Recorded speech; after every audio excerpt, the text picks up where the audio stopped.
fun to see all the visitors coming from everywhere. And we have a very special treat for you today. So I'm very excited about that. And I appreciate the time you are taking to join us. These have just been crazy times. And during these times, we've had so many problems. There's a new article out today about how depression has tripled. And as a part of that, addiction is going up. People are drinking more when they're stuck at home or when they're worried about bills. The social, justice issues have caused people to, turn to substances even more, and because of the anxiety. So today I have a very special guest for you, Dr. Cali Estes, who I'm really excited about having here. She has a great book called I Married a Junkie. And I just love this when I saw it because it reminded me so much of my own life, not the married part, but just having so much addiction in my own family. And so I really wanted to have her as a guest. And she's a highly sought after addiction specialist. She's got a PhD from DSU and in psychology and life coaching. She's got over 20 years of experience working with drug, alcohol, and food addictions. And she's also a personal trainer with yoga and Pilates. So she's been featured on CNN, NBC, CBS, Fox News, and the Dr. Drew Show, and many more. So she's highly sought after, and I'm so appreciative that she took the time to be here today. So, Dr. Estes, welcome. You have this book about how you married a junkie. And my first question to you is, are you still married? We are, yeah. That's amazing. How long have you been married? Together 10 years. Together 12, married 10. So that's amazing. Congratulations. And you actually figured out how to work through that. And I think a lot of people are going to be interested in hearing what you have to say on this because it's such an important topic. So addiction causes so much turmoil in people's lives, as you know. And I mean, especially if you're probably married to someone, it's really troubling in your relationship. So first of all, tell me what inspired you to write this book. Tell us about your book. So I have a unique kind of experience because I've been a clinician in, the addiction space for 20 some years, and I've always done this. And during my relationship with my husband, he had never done heroin. He wasn't addicted to heroin or painkillers or any of that, and sort of caught me off guard. Out of nowhere, he started using Oxycontin, which quickly led to heroin. And he had overdosed multiple times and crashed the car multiple times. And then when he got sober, we sort of said, what should we do? We should write this book. But there's kind of also an underlying premise as I was doing, building my private practice. Here I am helping celebrities get sober and he's out using drugs. Mm-hmm. And one of my competitors sort of thought that was kind of unique and kind of ran with it on social media to trash me. And he said, well, her husband is a junkie. What kind of therapist has a husband that's a junkie? And we both went, I wonder what a good title that would be. So we took the title and used the title. And then when we wrote the book, sent him a little thank you note and sent the book. Fantastic. Yeah. So that's how it came about. Great. Well, success is the best revenge. We all know that. So good for you. And I just want to applaud you for not hiding and for being vulnerable and coming out and talking to people, because our audience is, this is what we do. I mean, at the Amen Clinics, this is what we do. We treat addiction, and we always say, like in my new book, I have a new book coming out in January called The Relentless Courage of a Scared Child. And that's why your book sort of resonated with me. One of my first memories was my uncle being murdered, and I didn't see him murdered, but I remember the police coming to the door, and my mother and my grandmother just screaming and sobbing. And it was very traumatic. And it was because of a drug deal gone wrong. So it's a very disruptive thing when people in your family, and I still have a lot of addiction in my family. So I've got many family members who still struggle. And so it's just so hard. And when you grow up in chaos or you have chaos in your marriage, I think the normal reaction is to try to hide and to try to cover it up. And, I applaud you for being so vulnerable. So I know that there had to be some painful things you exposed in this. What was the reason you were willing to do that? Well, my thought process was if we can help one person, then it's worth it, And when I decided to write the book, one of the opening lines is about my experience as a child growing up. And my father had put a gun to my head and would play Russian roulette. So there's an opening, of that. And I, kind of said to my mom, I'm going to put this book together and I'm going to put that in there. And she was horrified. She said, oh my goodness, don't tell people that. And I said, well, why not? And she's like, yeah, but you're going to bring shame to the family. And I'm thinking, there's no more shame to the family. You guys kind of already did that. So it was interesting because as I'm writing it, it was very therapeutic because it took me back to that time period, the things I had experienced and, the different triggers and coping mechanisms and things like that. And putting the book together, actually, a lot of people said it helped because they could see his point of view and my point of view, and it's written interestingly. So I talk, he talks, I talk, he talks, and it's kind of like we had opposite childhoods, and yet, we ended up together. So it's an interesting story. No, I love that. And I can relate when you start trying to write a book about people and they're alive.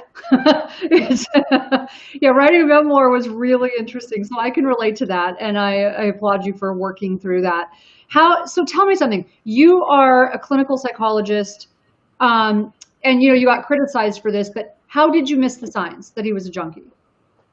So I was traveling a lot. I had a lot of private clients. And the first time I was in Vegas with a private client for the weekend, doing my thing, and I called home 10 o'clock in the morning, and he answered the phone, and he sounded drunk. And he wasn't a big drinker, so I thought, this is weird. But maybe, is he sick? Is something going on? And then about 2 hours later, I tried to call him, and he didn't answer the phone. And that went on all day. And I called his father, and I was concerned. And then he called me yelling at me. Why are you having people call me? Why are you tracking me down? And I'm thinking, none of this behavior is normal. It was weird. So that was my first kind of something's off. But he had been able to maintain because back then oxys were $3 a pill. He wasn't pawning things and stealing and, using the credit cards. He wasn't doing that. It wasn't until they became $35 a pill and he couldn't, maintain that he switched to heroin. And that's when it got crazy. So I really didn't see a difference until that point. Isn't it interesting how everyone thinks you should see it right away, but isn't it interesting how well addicts can cover it up for a while? They can't do it forever, obviously. But I'm amazed at how well addicts can cover up, people who struggle. They just find the most creative ways to hide behind it, and they become masterful at lying. And it's really hard. It's hard to detect it. It certainly has been in my own family. We've certainly had a lot of issues with that. Yeah. So why did you stay with him? Where did I go? Why did you stay with him? I'm sure people had to have told you this is hopeless, let it go. Well, my thought process was I should know addiction pretty well. So I should know what to do. I should know how to handle this. So I got him a sober coach. I took him out to Colorado to detox using medical marijuana. I tried the cold turkey approach. We did the Suboxone. We did the methadone. I kind of threw everything that I would do at him that I would with a client. Right. And then I tried to get his family involved. Let's do this together. Let's make it a team effort. And it really didn't work until the point where I finally said, I'm done. I want a divorce. That's it. And that's when it kind of reality set in of, this isn't going to be an easy process. And I think she's done. And I said to him, listen, I'm Italian. I'm loud. I'm obnoxious. If I'm yelling at you, it's a good thing. When we get quiet, that's when you need to worry. Yeah. And I got quiet, and that's when he kind of said, and that's when he said, all right, I'm gonna get this under control. So I love what you said as well. I'm Lebanese. I know I don't look Lebanese, but my mother's side of the family is from Lebanon, and we are the same way. If I'm angry and I'm yelling at you, or I'm upset about something and I'm loud about it, then I'm yelling about the situation. It's not that big of a problem. But when I get really quiet, we're done. And I had a similar situation happen with my sister who was struggling with sobriety, and she just kept doing it and lying to me. And it wasn't even the struggling with the sobriety. It was the lies that just, it's that ruining that trust that's really hard. And it was when I finally said, I love you, but I can't do this anymore. It's above my pay grade and it breaks my heart that I can't help you. And I started crying rather than being loud, and she just freaked out. And that's when she finally got serious. So, I think there's something too. And I just told her, I'm like, I'm not going to be more invested than you are. So if you're invested, I'm in. If you're not invested, I can't do this. And so I think there's something to be said for boundaries, don't you? Well, yeah. And a lot of families I work with, I always say addiction is a family game. Everybody gets to play. So sometimes if, the client's not ready to get sober, if you can get the family to change what they think and what they do, the client sort of has to kind of do what's going along. So if you get the family to cut off the money and cut off the assistance, the first thing is it's uncomfortable. Now they have to figure out how to continue their habit, which leads them to pawning and stealing and lying. And that gets old. When you're dealing with heroin or opiates, it's a full-time job. You go from getting up and wanting to get high to getting up and going, I just don't want to get sick. So yeah. Now it's a whole new process, and it's difficult to maintain any kind of job or relationship if that's all you're doing is med seeking consistently. Yep. It's so true. So I love some of the comments coming in. I want to read one of them and address it because I just think it's really important.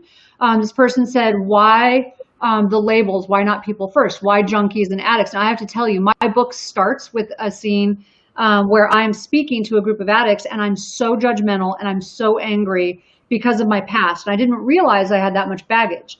And so it starts with me calling them junkies and addicts and being very derogatory, because I was being honest, because it was a very vulnerable moment for me because of my own pain. And then there's an evolution through the book where you realize exactly what this person said.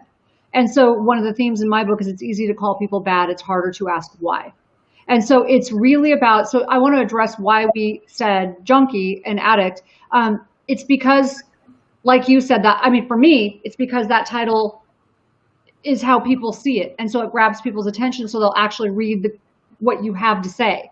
Like you said, your competitor tried to use it in a derogatory way, but you took it and flipped it, right? So I think that's really important. And also, in my case, it was about the evolution of learning about that I was actually using those labels as a protective reflex.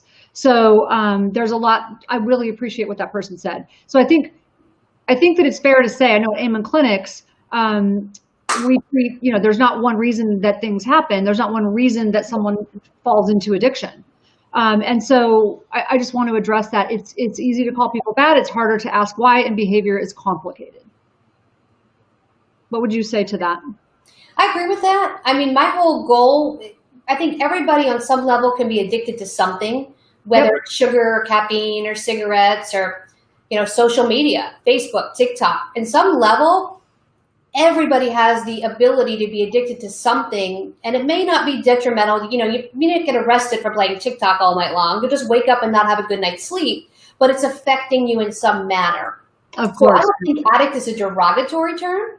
I think it's more, it's kind of, everybody has a tendency for that. With junkie, I wanted something stark. I wanted something, out there that kind of said, wow, what does that mean? And then as you start to read it and you kind of get to know me and get to know my husband, you're like, well, he's not really a junkie. He just had a habit. So it kind of destigmatized the word. Right. And a good friend of mine, Vera Tarman, did food junkies and sugar junkies. And she did 2 books on how you get addicted to food and sugar. And she had the exact same problem. When people said, you can't use the word junkie. And she goes, why not? You got you to buy the book. And everybody kind of went, well, yeah. And then after I read it, I realized that's not what you mean. It's more like, kind of stark and out there. It kind of breaks the stigma up a little bit. I agree with you. And I think that when you can get someone's attention and make them pick something up because you've got something important to say. We call it clickbait, in social media, but there are times when that is appropriate. I think there are times when you're trying to get someone's attention, and sometimes being a little bit in your face is the way to do that. I think it's a really interesting thing, and I love that you took that and sort of flipped the script on it. So my husband has a book, The End of Mental Illness. That was his most recent book, and he got no end of grief for saying that you could end mental illness. And he's like, no, what I'm trying to say is we need to stop using that label. We need to destigmatize it. We need to think of it as brain health, because until we do, people aren't going to get help. And so, titles are meant to grab your attention. Labels, I agree with the person who said, that the labels, it's people first. I agree. But I think if you understand from the perspective of someone who's been hurt and before they've done the work, you get pretty judgmental. And I think it's our responsibility on the other side of it to do that work. You clearly did. You're still married after 10 years, even though you're a therapist. That can't be easy. And so you have to do work on yourself. it's also, you have to meet the client where they are. So if a client identifies as an addict and they come in and say, I'm an addict, as a clinician, I meet them where they are. And I say, okay, I don't have to say you have substance use disorder if they identify as being an addict, because I want them to be comfortable. If they come in and say, I have substance use disorder, then I'll use that terminology with that particular client. But I let them kind of set the stage of where they are and how they feel. There's someone saying that they are living this now. So I would highly recommend that you get help. Thank you for being vulnerable. And I think, Dr. Estes's book, I Married a Junkie, is probably going to be very helpful to you. And if you need more help than that, we certainly have 8 clinics. I think do you still practice in Miami? Yeah, I do. I'm actually global. I created a new thing where you bring the whole treatment concept to the client, and it's called Sober on Demand. So instead of having to go inpatient for 30 days, I can bring the entire treatment team to you in a shorter span because we're in your space. So that's what I've been sort of doing lately. And I have a school to teach people how to become a recovery coach and interventionist, and that's called the Addictions Academy. We're now in 24 countries, and we just got picked up as the #1 in Canada. So it's been pretty busy, which is good. Wonderful. Congratulations. Yeah, thank you. That's fantastic. So these are just amazing comments coming in. I love when I see people reaching out and talking to each other on these chats, because it's just, I think it's, pain shared is pain divided. And it's, if social media is the way you have to do that initially, great. If that's how you start to own your stuff, but get help, please. Reach out for help. And I just love, someone is saying, is there a way to turn on captions on the video? I don't know if we can do that. We'll figure it out. I'll work on that for Kathleen. But these are really good. And if you would like to see some of these comments later, we'll send them to you, or we'll forward them to you. Okay. So how long has Tim been sober?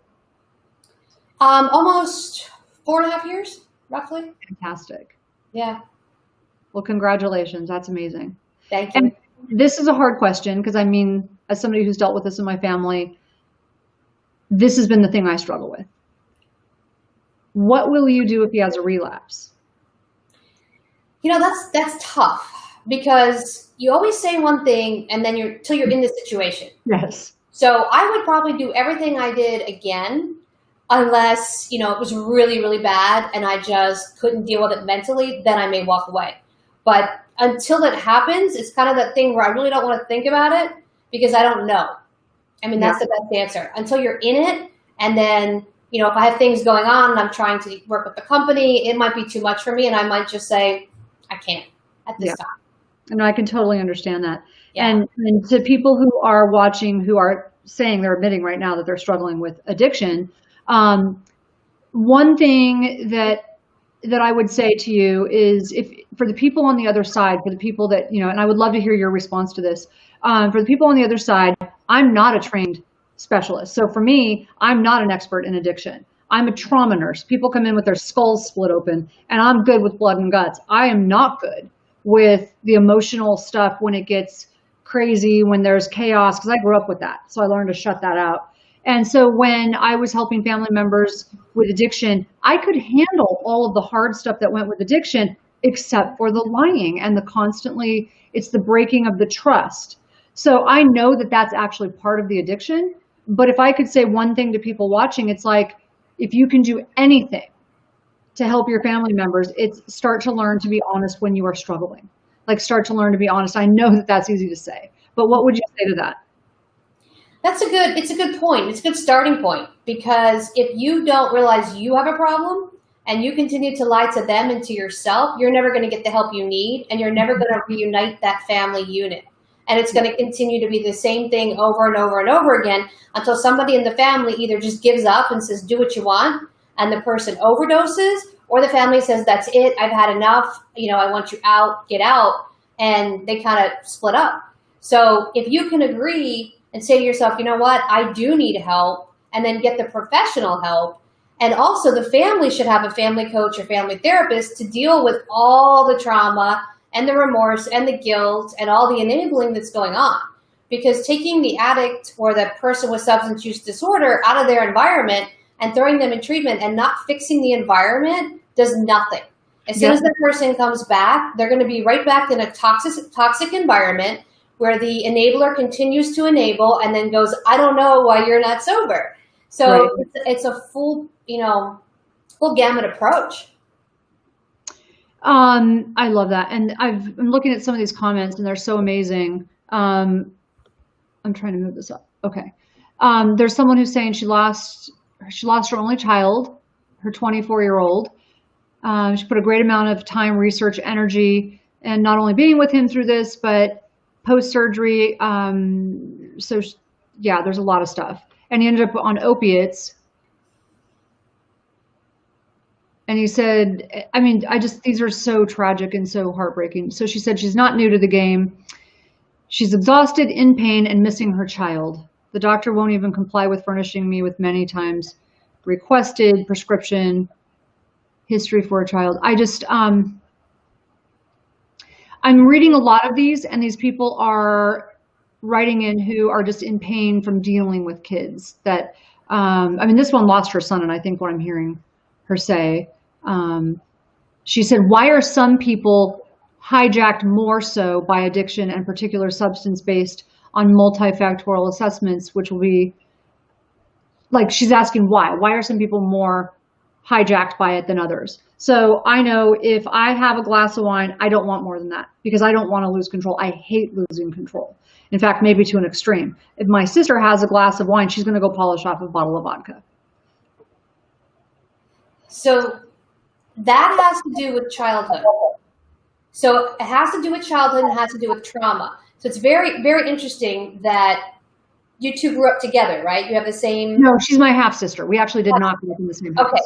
So you have to look at the environment that you grew up in and how you handled stress. What was your reaction to stress and trauma? If you need to be in control, that's how you handled your environment. If you're in control, you feel safe. You feel okay. When it comes to addiction, you don't want to be in control. Anything that makes you feel uncomfortable, you want to check out. Yes. So you see different personalities on how they handle stress using coping mechanisms. Plus, there's also a genetic predisposition. So if you have somebody who's predisposed to alcoholism or drug addiction and they try it, what's going to happen is their body says, ooh, I like that. And then it's also different drugs. For example, for me, I got hooked on diet pills because I was overweight in college and I went to the doctor and I said, I'm basically binging. I'm eating and working out, not eating and throwing up and yada, yada. And back then, there wasn't a disorder in the DSM that fit my problem. So instead of saying, well, this might be psychological, it was you're just fat. And they sent me to the fat doctor who put me on fen-phen.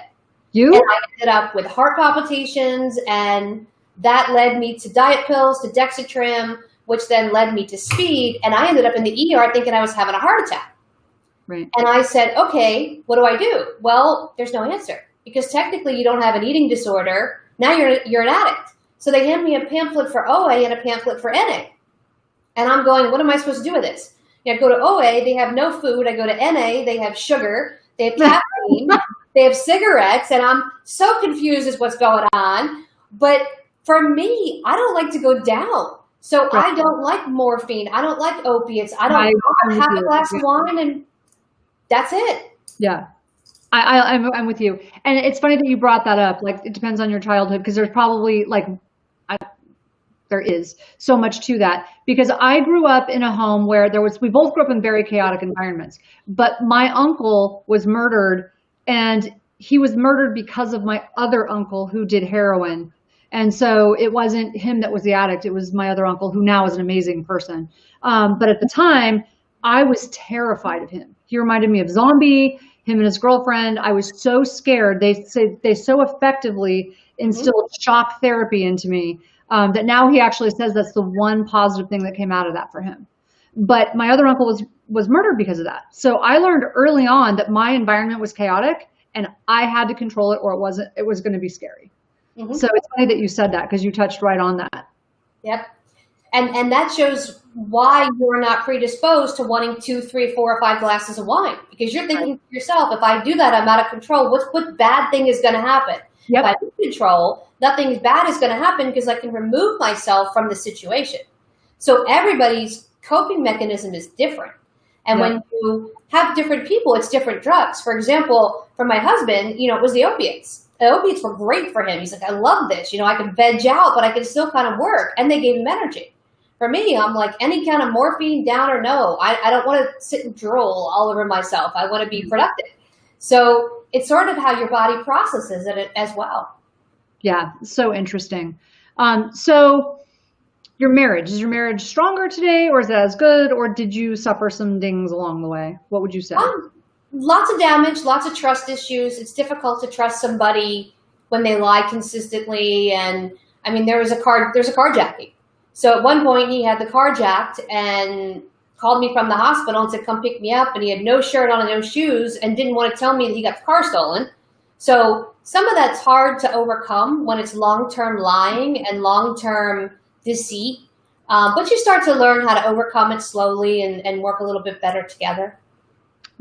We've got 2 minutes left. What is the one tip you would tell people that they can take away today, if you could tell them anything? If you're using, you can stop. If you're using and you're stuck in the rut, you're stuck on the hamster wheel, reach out, get help. There is help. There are people to help you. Even if your immediate family's had enough and they don't want to help you, professionals will help you. That's what we do. And if you're in a family situation where you have a family member that's using, reach out for help as well, because we will help you. We can help guide you on how to handle the situation. And maybe your loved one isn't ready to get sober, but if we start having you do little things now, it'll force them in the direction of getting sober. So yes, we are here to help you. We don't judge. We're not going to judge your situation. We've seen it all, heard it all. You've seen it all, heard it all. Exactly. So I really want to, let me just, if people want to reach out to you, it's CaliEstes.com and theaddictionacademy.com. Yep, or theaddictionscoach.com or soberondemand.com. Oh, wow. Okay. And the book's on Amazon, and it's also at imarriedajunkie.com. Perfect. Excellent. So if you are struggling with addiction, I agree with you. Please take Dr. Estes' advice. Seek professional help. It's just so hurtful to you, but also to your relationships. And I love what you do. We call it hardware, software. So we scan people's brains. We look at what's going on there. Did they have a head injury? Do they have, is there something else happening?